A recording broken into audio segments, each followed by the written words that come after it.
My name is Mohd Farouk, and I'm going to share my journey of working in a single company for the past 27 years of my life. I need to bring you back to the mid-90s, 1995, where I graduated with a diploma in electromechanical engineering, and the manufacturing sector in Malaysia at that time was booming, like simply booming. And instead of graduates going to find a job, the manufacturing sectors literally coming to the vocational institute, the technical institute, the universities lining up to wait for the graduates to bring them to their workplace. That's what happened to me.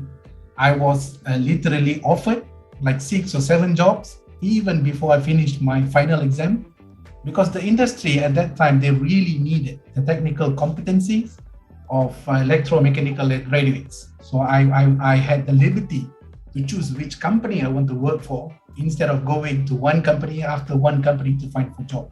I'm one lucky guy, I must admit that. And voila, 27 years later, I joined immediately when I joined as a manufacturing technician. 27 years later, I'm a senior engineering manager, right? And the journey is not an easy one. This is the 3 things that I want to share with you guys on how to progress, even in a big industry like the one that I'm working right now. First of all, it is not a matter of who you know or what do you know or how do you know it. The key thing is who knows you. So you must make yourself to be known. Right? In an industry, in any industry, you must make your presence felt. People around you, the management, the higher management, the middle management, they need to know such person exists in their company. So without getting them to know you, the chances of you going up the ladder is going to be very, very slim. I did exactly that. Any emails that I need to send, I send it. I copy anyone that is related to the industry or to the function so that they know that, hey, Farouk has this idea, Farouk has this idea, Farouk has this idea. And I make sure that the ideas goes into the place, materializes, and get the results that the company wanted. I did exactly that without a failure, right? It is not an easy thing to do. You must be thinking twice or thrice because you are emailing to probably the director of your company, to the engineers of your company. But I just keep it all aside and I continue doing the same thing until people knows me. When I was walking to the canteen, when I'm walking out of the company, the directors were waving hand, hey, Farouk, how are you doing? That is not something that is very common to do. That's the first thing. The second thing is you must ignore negativity. Negativity is everywhere. I'm telling you. What I'm going to share with you is something that is unbelievable. But when I joined the company, like 27 years ago, there is a guy who joined in the same position as me. I joined as a junior technician. 27 years later, both of us are still working in the same company. But that guy is still a junior technician after 27 years. This shows why negativity must be totally avoided.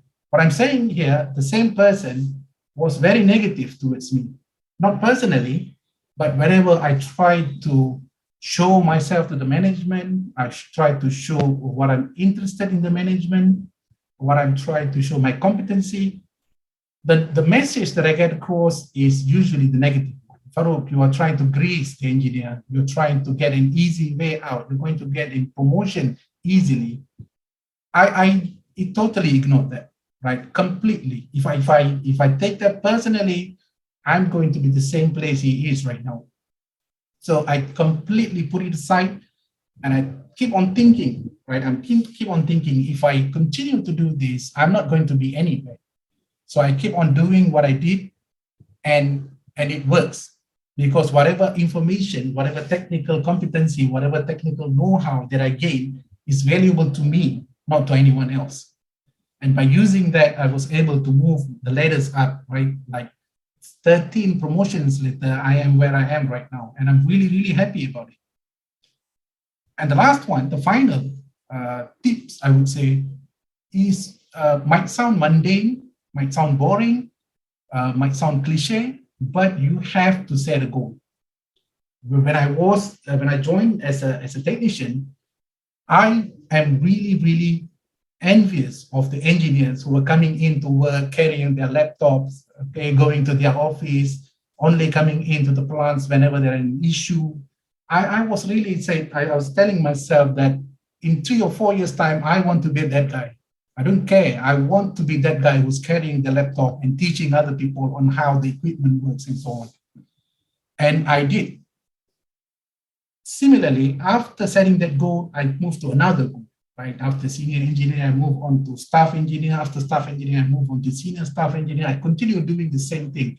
And without setting the goals, you are not going to achieve it. That's why I said it's going to sound cliche, but you have to set a goal. So going towards the end of the presentation, what I'm sharing with you guys, 3 most important things. First of all, you need to tell people who you are. Second, you need to avoid negativity at all costs. And finally, set goals.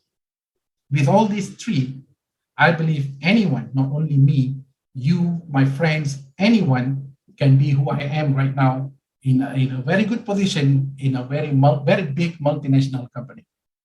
Thank you very much.